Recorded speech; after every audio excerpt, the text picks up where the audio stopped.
आप सभी भाई बहनों का आध्यात्मिक ज्ञानात्मक चैनल की ब्रह्म मुहूर्त उपदेश कक्षा में एक बार फिर स्वागत है। आज की चर्चा का विषय है प्रकृति, पर्यावरण और प्रदूषण के ऊपर। हालांकि आज का जो विषय है वो देखिए भौतिक और आध्यात्मिक दोनों प्रकार से ये एक कुछ मिला जुला सा है, क्योंकि मूल प्रकृति पे तो हमारी प्रतिदिन ही चर्चाएं होती ही रहती है। पहले हम सोच रहे थे इसको हम संध्या बेला ज्ञान कक्षा में इस पर बातचीत करेंगे। फिर मेरे मन में विचार आया, क्योंकि प्रकृति एक नित्य तत्व है और प्रकृति के ही वातावरण जैसे जैसे ये दूषित होते होते आज प्रदूषण का रूप धारण कर लिया। परमात्मा की प्रेरणा से इस पर मैंने काफी गहन विचार किया। फिर सर्वप्रथम मैंने देखिए अपने आज के वीडियो का नाम ही, अब देखिए ना, नीचे मैंने सबसे तीसरी पंक्ति में क्या लिखा है, प्रकृति। उसके बाद मैंने दूसरा शब्द लिखा है पर्यावरण। अब प्रकृति तो देखिए मैंने पूर्ण रूप से एक सफेद रंग से लिखा है, यानी कि परमात्मा द्वारा ये जो हमें प्रकृति मिली, प्रकृति क्या, देखिए तीन गुणों का जो आगे का जो विस्तार है। हालांकि देखिए तकनीकी रूप से ये जो पर्यावरण का अभिप्राय, देखिए ये पृथ्वी जल अग्नि वायु आकाश 5 स्थूल तत्वों से है, जिसका आपका हमारा शरीर भी बना हुआ है। और देखिए इस भौतिक प्रकृति में कितने ही जीव रहते हैं। शास्त्रों में तो 84 लाख प्रकार की योनियों का जिक्र आता है, लेकिन इनमें मनुष्य योनि का ही विशेष महत्व है। हालांकि शास्त्रों में तो देखिए मनुष्य योनि का इसलिए विशेष महत्व है क्योंकि 84 लाख प्रकार की योनियों में केवल मनुष्य योनि को ही एक कर्म योनि के नाम से कहा गया है, जिसको मैं देखिए परीक्षा योनि भी कहता हूँ, राजा योनि भी कह देता हूँ, क्योंकि मनुष्य योनि का बहुत अधिक महत्व है। हालांकि जो आज की जो हमारा विषय है प्रदूषण का, ये प्रदूषण भी देखिए मनुष्य योनि द्वारा ही एक कृत है। ये कोई प्रकृति में अपने आप किसी भी प्रकार का कोई पर्यावरण बिगड़ता नहीं है, या प्रकृति के जो अन्य जीव जंतु हैं, हालांकि भले ही मनुष्य से नीचे की 80 लाख प्रकार की योनियां, वो तामसी योनियां मानी जाती है, दंडमयी योनि है, लेकिन फिर भी प्रकृति के वातावरण में किसी भी प्रकार का जो बिगड़ाव आया हुआ है, यानी कि जो आज जगह जगह सरकारी स्तर पर भी और भी अलग अलग स्थितियों में पर्यावरण पर, भारत में नहीं विदेशों में भी सब जगह ये इस पर चर्चाएं होती रहती है और इस पर विशेष ध्यान भी दिया जाता है कि किसी तरह इस वातावरण को, पर्यावरण को शुद्ध किया जाए, क्योंकि जब जब इसकी शुद्धिकरण में कमजोरी आती जा रही है, अक्सर देखिए आजकल खबरों में आता रहता है ना कि इस शहर का प्रदूषण इतने स्तर तक बढ़ गया है। जैसा कि आप सभी भाई बहनों को भी ज्ञात होगा कि पिछले 2.5-3 वर्षों से कोरोना एक संक्रमण रोग की स्थिति बनने के कारण भी लोग अपने नाक मुंह को ढक कर रखते थे, मास्क लगाते थे। लेकिन अब कुछ स्थितियां ऐसी भी कई जगह बन गई हैं कि जहां लोग कोरोना से ऊपर इस मास्क का उपयोग नहीं करते, केवल शुद्ध वायु आपके हमारे भीतर में जाए, हम प्रदूषण से बचें, इस कारण भी वो अपने नाक को, मुंह को ढक के रखते हैं। देखिए हालांकि मेरा कोई तकनीकी रूप से इन प्रदूषण पर्यावरण के ऊपर मेरी कोई विशेष जानकारी नहीं है, क्योंकि परमात्मा की प्रेरणा से पिछले लगभग 3.25 वर्षों से इस आध्यात्मिक ज्ञानात्मक चैनल पर हम भगवान, आत्मा, ये दोनों देखिए चेतन सत्ताएं हैं। भगवान को आनंद स्वरूप कहा जाता है और आत्मा को ज्ञान स्वरूप कहा जाता है। और तीसरा तत्व है प्रकृति। प्रकृति का अभिप्राय उसके 3 गुणों से लिया जाता है, तमोगुण, रजोगुण और सत्वगुण। तमोगुण को पदार्थों से लिया जाता है, रजोगुण को क्रिया से और सत्वगुण को ज्ञान से लिया जाता है। जब इनकी समअवस्था होती है तो उसको प्रकृति कहा जाता है। उस 3 गुणों का जब एक सृष्टि की एक रचना की जाती है, संरचना की जाती है, परमात्मा की ब्रह्म शक्ति द्वारा इन गुणों में एक विकृति लाकर इसका विस्तार किया जाता है, जो कि कहते हैं ना 24 तत्वों का ब्रह्मांड है। हमने तो देखिए इस पर अक्सर चर्चाएं की इन 24 तत्वों के ब्रह्मांड की। और इसी तरह आपके हमारे शरीर भी देखिए 24 तत्वों का एक पिंड है, जिसमें स्थूल शरीर, सूक्ष्म शरीर, कारण शरीर। लेकिन आज मैंने ये प्रकृति का रंग तो देखिए बिल्कुल साफ सुथरा सा रखा है, लेकिन उसके ऊपर का जो मेरे शब्द है पर्यावरण, उसको मैंने काले रंग से थोड़ा थोड़ा धुंधला सा दिखाया है। इसका अभिप्राय क्या है कि जैसे जैसे प्रकृति का जो एक मूल स्थिति में थोड़ा थोड़ा विकार आने लगा है, विकार का अभिप्राय देखिए उसके दूषित प्रभाव से है, दूषित होने से है। क्योंकि आज हम देखिए जो चर्चा करने जा रहे हैं वो केवल पृथ्वी, जल, अग्नि, वायु, आकाश के ऊपर ही करने जा रहे हैं। हालांकि ये 24 तत्वों के ये अंतिम घटक हैं, ये अंतिम 5 घटक हैं। हालांकि एक साधारण मनुष्य मोटे बुद्धि के स्तर पर प्रकृति इन्हीं 5 तत्वों को ही मानता है, और कुछ और भी मोटे स्तर पर जो लेते हैं वो तो पृथ्वी, जल, अग्नि को ही प्रकृति मानते हैं। लेकिन शास्त्रों में तो देखिए ये 24 तत्वों का ब्रह्मांड है। 5 ये स्थूल भूत हैं, 5 इनके सूक्ष्म भूत हैं जो कि गंध, रस, रूप, स्पर्श और शब्द हैं। फिर उनके आगे 5 ज्ञानेंद्रिय हैं, 5 कर्मेंद्रिय हैं, फिर मन, बुद्धि, अहंकार तत्व हैं। कुल मिलाकर ये सभी स्थितियां देखिए 24 तत्वों की बनती है। जैसे आपके हमारे स्थूल शरीर देखिए 5 तत्वों के, पृथ्वी, जल, अग्नि, वायु, आकाश। सूक्ष्म शरीर 17 तत्वों के हैं, 5 और 17 22। और 23वां तत्व अहंकार, जो कि कार्य शरीर के लिए कहा जाता है। और 24वां तत्व इन 23 तत्वों में समाहित रहता है, विद्यमान रहता है। इस तरह ये आपके हमारे शरीरों को भी एक पिंड का नाम दिया गया। ये जो आज बार बार चर्चाएं होती हैं कि प्रदूषण बढ़ गया है, क्योंकि पर्यावरण में मैंने देखी एक धुंधली स्थिति सी दिखाई है, यानी कि कालापन अभी उतना नहीं है। लेकिन ऊपर जो मैंने एक प्रदूषण लिखा है शब्द, वो वर्तमान स्थितियां देखिए कुछ ऐसी बढ़ती जा रही है। हालांकि प्रदूषण के ऊपर तो पिछले काफी वर्षों से चर्चाएं होती जा रही, क्योंकि प्रदूषण का स्तर बढ़ता जा रहा है। प्रदूषण का अभिप्राय देखिए एक दूषित वातावरण से है। दूषित शब्द के पीछे क्या कारण होता है? दोष।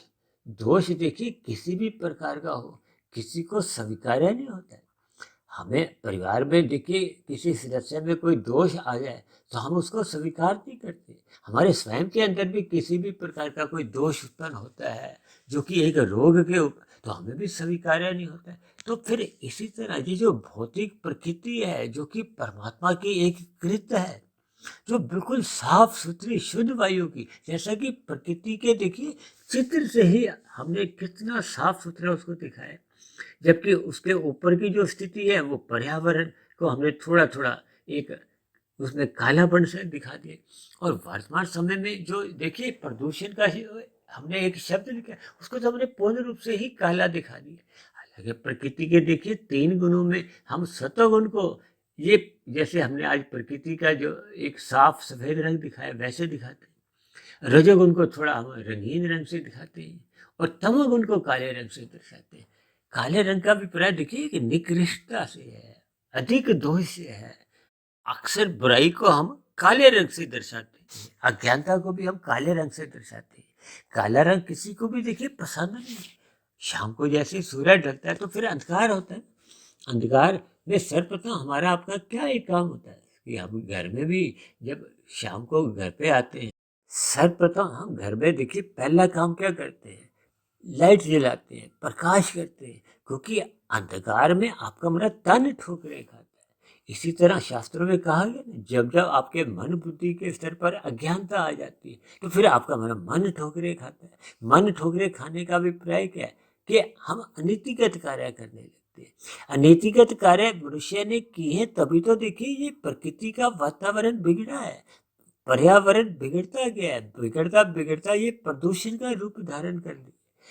शास्त्रों में तो देखिए प्रदूषण का अभिप्राय कहा गया है कि ये जो जितने भी आपके हमारे ये वाहन चलते हैं, इन वाहनों से जो एक दूषित एक वायु निकलती है।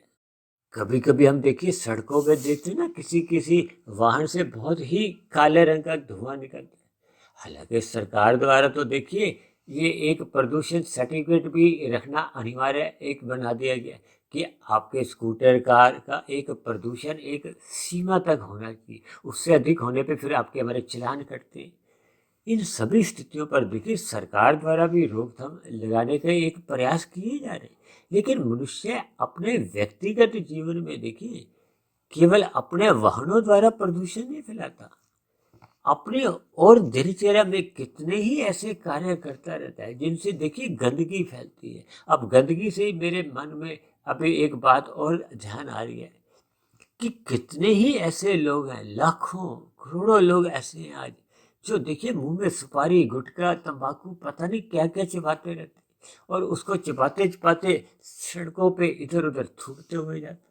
अब देखिए कोई मनुष्य ऐसा पदार्थ मुंह में खाता है तो घर पे तो अपने ड्राइंग रूम में नहीं थूकता, लेकिन जब जब वो सड़कों पे चलता हुआ जाता है तो पार्क हो चाहे सड़क हो, कहीं भी किसी भी स्थान पे मनुष्य इधर उधर थूकते हुए आगे बढ़ जाते हैं। अब ये सभी स्थितियां देखिए मनुष्य ने ही पैदा की हैं। मैंने तो देखिए आरंभ में ही आपको कहा है, ये प्रकृति में जो 84 लाख प्रकार की जोनियां हैं, इसमें देखिए 80 लाख प्रकार की तो नीचे की ही जोनियां। अब वो नीचे की जोनियां तो अपना अपना दंड वैसे ही भुगत रही है, क्योंकि उनको अपने मनुष्य जोनि में किए गए पाप कर्मों की सजा मिल रही है। हालांकि परमात्मा ने तो उन सभी जीवों को दया भाव रखते हुए उनको अचेत रखा है कि उनको अपने वर्तमान जीवन में अगर जितने जितने भी दुख मिलते हैं उनको बोध नहीं हो। अब हमें आपको तो देखिए समय पे भोजन भी मिल जाता है, रहने को घर है। अब उनके साथ तो ऐसी स्थितियां भी अनुकूल स्थितियां नहीं है, उनको भोजन की कोई व्यवस्था नहीं, भले ही उनको बोध नहीं होता कि आज सुबह हमने कुछ नहीं खाया, दोपहर को कुछ नहीं खाया, रात को उनको नींद भी आ जाती। हमें तुम्हें 2 वक्त का खाना नहीं मिलता तो रात को नींद भी नहीं आती, हम बिजली तोड़ते। मेरा कहने का अभिप्राय है कि मनुष्य को इतनी सब सुविधाएं प्रकृति ने अपने गोद में बिठाकर दी हैं, लेकिन मनुष्य ने अपने व्यक्तिगत स्वार्थों की हितों के लिए कहो या अपने सुखों को बढ़ाने के लिए आज देखिए कितने ही ऐसे कारखाने चल रहे हैं। उन कारखानों में आपके हमारे आराम की कहो या विभिन्न प्रकार की जो उत्पाद तैयार होते हैं, उनका हमारा प्रत्यक्ष रूप से कोई आवश्यकताओं से लेना देना नहीं है, लेकिन फिर भी उन उत्पादों की क्योंकि मांग रहती है तो ऐसे उत्पाद तैयार किए जाते हैं। ऐसे उत्पादों को तैयार करते समय तो जो फैक्ट्रियों से जो कचरा निकलता है, उस निकले हुए कचरे को देखिए कहीं ना कहीं तो फेंका ही जाता है, चाहे वो अंतोगत्वा देखिए वो नदियों में पहुंचता है, नदियां समुद्र में पहुंचती हैं। तो कुल मिलाकर देखिए ये जो वातावरण है, अब समुद्र से भी देखिए कितनी ही स्थितियां कुछ ऐसी बनती हैं। हालांकि समुद्र की स्थिति देखिए बहुत ही विशाल है, जिसका एक प्रत्यक्ष रूप से आपका मेरा एक उतना लेना देना नहीं है, क्योंकि समुद्र देखिए इस पृथ्वी पे ही लगभग 75-77% है, शेष भूमि पे ही आपका हमारा लोगों का रहना सहना है। 25% है या 23% है, जिसपे देखिए 230-35 देश हैं।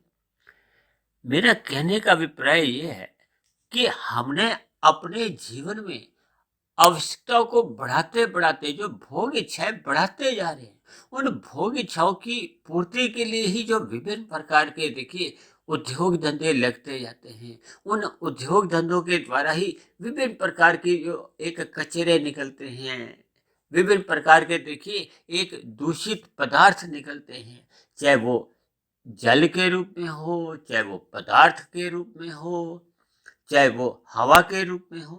क्योंकि ये जो पर्यावरण है ये भी तो देखिए प्रकृति का एक सूक्ष्म स्थितियां है, इसी से ही तो जलवायु बनती है। देखिए जलवायु शब्द का भी आप यदि संधि विच्छेद करोगे तो उसमें 2 शब्द ही मुख्य रूप से आते हैं, जल और वायु। जब जब देखिए जल दूषित होने लगता है, अब देखिए ना समुद्र अपने आप में जब एक दूषित होता जाएगा तो स्थितियां कहीं ना कहीं तो अभी और बिगड़ने की आशंका बढ़ती जाएगी। और इसी तरह देखिए जब जब वायु बिगड़ती जाएगी तो उस वायु का परिणाम आप पर हम देख ही रहे। मैंने बताया ना, देखिए मेरी इन सभी तकनीकी शब्दों पर कोई विशेष जानकारी नहीं, ये तो परमात्मा की प्रेरणा से प्रकृति के जो 3 गुणों की जो एक स्थिति है, जिसको हम देखिए प्रकृति के अंतर्गत ही समझाते हैं। हालांकि प्रकृति में तो देखिए आपके हमारे स्थूल शरीर भी आ जाता है, सूक्ष्म शरीर भी आ जाता है, कारण शरीर भी आ जाता है। अब मनुष्य को देखिए स्थूल शरीर के स्तर पर ही ये प्रदूषण दिखाई देता है। आपके हमारे सूक्ष्म शरीर में और कारण शरीर में कितने स्तर पर पॉल्यूशन बढ़ता जा रहा है। उसी पॉल्यूशन के कारण ही तो आपके हमारे मन बुद्धि के स्तर पर ये मानसिक विकार भी बढ़ते जा रहे हैं। वो मानसिक विकारों के कारण ही आपके हमारे मन के स्तर पर एक बेचैनी सी बनी रहती है, अशांति सी बनी रहती है। हालांकि आज की चर्चा में हमारा जो एक प्रदूषण का जो एक विषय चल रहा है, वो केवल स्थूल शरीर के स्तर पर ही चल रहा है। क्योंकि जितनी भी संसार में स्थितियों की रोकथाम भी की जाती है, वो जब जब आपके हमारे स्थूल शरीर के स्तर पर प्रदूषण बढ़ने लगता है, जब आपके हमारी एक दिनचर्या एक बाधित होने लगती है, तो सभी मनुष्यों का ही नहीं, सरकारों में भी तो देखिए जो एक प्रयास होता है, उसमें तो आप और हम जैसे भाई बहन देखिए मनुष्य ही हैं। सरकार किसी कोई अन्य तंत्र का नाम तो नहीं, हमारे आपके जैसे मनुष्य ही हैं। तो हम जैसे जैसे देखिए कानून नीतियां बनाते हैं, फिर उनके अनुसार ही फिर वो एक आपके हमारे व्यवहार को वो प्रभावित करते हैं। क्योंकि आपका हमारा देखिए व्यवहार बिगड़ता जा रहा है, इसलिए ये प्रदूषण का स्तर देखिए बिगड़ता जा रहा है। क्योंकि संसार में मनुष्य देखिए अपने व्यक्तिगत हितों को अधिक महत्व देता है। यानी कि मैं स्वयं सुखी हो जाऊं, या मेरा परिवार सुखी रहे, या मेरा एक शहर सुखी रहे, या मेरा एक देश सुखी रहे। लेकिन हम सभी भाई बहन कहीं भी किसी भी स्थिति में अपने कर्तव्य कर्मों की ओर ध्यान नहीं देते। कर्तव्य कर्मों की ओर ध्यान देने पे फिर मनुष्य के मन बुद्धि में ये देखिए जो अनावश्यक आपके हमारे भोग की इच्छाएं होती वो फिर जन्म ही नहीं लेंगी। जब जब मनुष्य देखिए सत्संग करता है, परमात्मा का ध्यान लगाता है, प्रकृति का ज्ञान विज्ञान समझता है, ये जो पर्यावरण की जो स्थिति है वो तो देखिए पृथ्वी जल अग्नि वायु आकाश तक ही सीमित है। जब तक मनुष्य इससे आगे की स्थितियों पर यानी कि अपने सूक्ष्म शरीर और कारण शरीर की स्थितियों पर चिंतन नहीं करता, फिर वो अपनी आत्मा और परमात्मा के विषयों पर चिंतन नहीं करता, तब ऐसी स्थिति विशेष में फिर मनुष्य को देखिए अपने कर्तव्य कर्मों का बोध नहीं होता। मनुष्य अपने स्थूल शरीर के स्तर पर ही जागा रहता है। मनुष्य स्थूल शरीर के स्तर पर ही अधिक से अधिक भोग चाहता है, अधिक से अधिक सुख सुविधा के साधन चाहता है। उन सुख सुविधा के साधनों का ही फिर फैक्ट्रियों में एक उत्पाद तैयार होते हैं। उन उत्पाद तैयार करने में ही विभिन्न प्रकार के कचरे निकलते हैं, और तैयार उत्पादों को ही आपके हमारे घर तक लाने में या दुकानदारों तक लाने में वो जो विभिन्न प्रकार की जो पैकेजिंग आती है, जिसका इस्तेमाल किए ना आवश्यक हो जाता है ताकि उत्पाद सही सलामत आपके घर तक पहुंचे। तो वो जो अतिरिक्त पैकिंग है, चाहे वो थर्मोकोल की है, चाहे वो अन्य प्लास्टिक की कोई स्थिति है, तो ये सभी स्थितियां देखिए घूम फिर कर ये एक प्रदूषण को जन्म देती हैं, दोषों को जन्म देती है। इसीलिए मैंने देखिए एक साधारण सी चर्चा प्रकृति से पर्यावरण को मैंने हल्का सा देखिए कालेपन से दिखाया है। उसमें देखिए काला और सफेद रंग मिला जुला सा है, और जब जब स्थिति और अधिक बिगड़ती जा रही है, जो कि अब बिगड़नी शुरू हो चुकी है, जिस पर हमने देखिए प्रदूषण में एक उन दोषों को प्रदूषण अपने आप में ही अपने अर्थ समझा रहा है कि उसमें दोष बढ़ते जा रहे हैं। ये दोष बढ़ने का अभिप्राय ही प्रदूषण से है। ये देखिए चाहे जल के स्तर पर हो, चाहे वायु के स्तर पर हो, या पदार्थ के स्तर पर हो, यानी कि पृथ्वी तत्व में हो, चाहे जल में हो, चाहे अग्नि में हो, चाहे वायु में हो, चाहे आकाश में हो, ये सभी 5 तत्वों के स्तर पर जब अवांछनीय तत्व जो कि आपके हमारे स्वास्थ्य के लिए एक निंदनीय है, स्वास्थ्य को हमारे बिगाड़ते हैं। क्योंकि वर्तमान समय देखिए कलयुग का आरंभ हो चुका है। हालांकि कलयुग के आरंभ हुए तो लगभग देखिए 5120-25 वर्ष ही अभी गुजरे हैं, और अभी तो देखिए कलयुग की आयु 4,32,000 वर्ष बताई गई है। तो अभी तो देखिए आने वाला समय क्या क्या स्थितियां लाएगा, इस पर मैं आज कोई चर्चा नहीं कर रहा। लेकिन हम सभी भाई बहनों को अपने अपने व्यक्तिगत जीवन में परमात्मा का सत्संग करते हुए ईमानदारी से, प्रसन्नता पूर्वक अपने अपने कर्तव्य कर्मों को निभाना चाहिए। जब जब मनुष्य अपने कर्तव्य कर्मों को निभाने लगता है, तो फिर प्रकृति के जो एक मूल स्थिति है, जो कि मैंने देखिए बिल्कुल ही शुद्ध रूप से दिखाई है, तो फिर हम अपने आप ही उन स्थितियों में लौटने लगेंगे। हम सभी मनुष्यों का ही नहीं, प्रकृति में रहने वाले अन्य जीवों का भी सुखमय जीवन बीतने लगेगा, परमात्मा में प्रीति बनी रहेगी। कुल मिलाकर हम सभी जीवों का जीवन कल्याणकारी होने लगेगा। तो ऐसी सभी शुभ स्थितियां हम सभी भाई बहनों के जीवन में भी बने। इन सभी बातों पर हम अपना अपना ध्यान आकर्षित करें और अपने अपने कर्तव्य कर्मों को ईमानदारी से निभाएं। तो ऐसी सभी शुभ स्थितियां आप सभी भाई बहनों के जीवन में भी बने। इन्हीं शब्दों के साथ आज की चर्चा विशेष को अब हम यही विश्राम देते हैं। शाम को फिर मिलते हैं संध्या बेला ज्ञान कक्षा में। तब तक आप अपने आध्यात्मिक मित्र सुधीर भाटिया फकीर को इजाजत दें। आप सभी भाई बहनों की सात्विक दिनचर्या मजबूत हो, ताकि हम सभी भाई बहन अपने अपने कर्तव्य कर्मों का पालन करें, ताकि प्रकृति के जो एक शुद्ध वातावरण है, उस शुद्ध वातावरण को हम पुनः स्थापित करें। तो चर्चा विशेष को अब यहीं विश्राम देते हैं। चर्चा को सुनने के लिए आप सभी भाई बहनों का बहुत बहुत धन्यवाद। चर्चा संबंधित आपके मन में किसी प्रकार का कोई प्रश्न हो, सुझाव हो, या मेरी कही गई बातों पर आपको किसी प्रकार की कोई आपत्ति हो, तो आप नीचे दिए गए कमेंट्स बॉक्स पर जाकर इन सभी बातों को लिख सकते हैं। तो आप सभी भाई बहनों का बहुत बहुत धन्यवाद।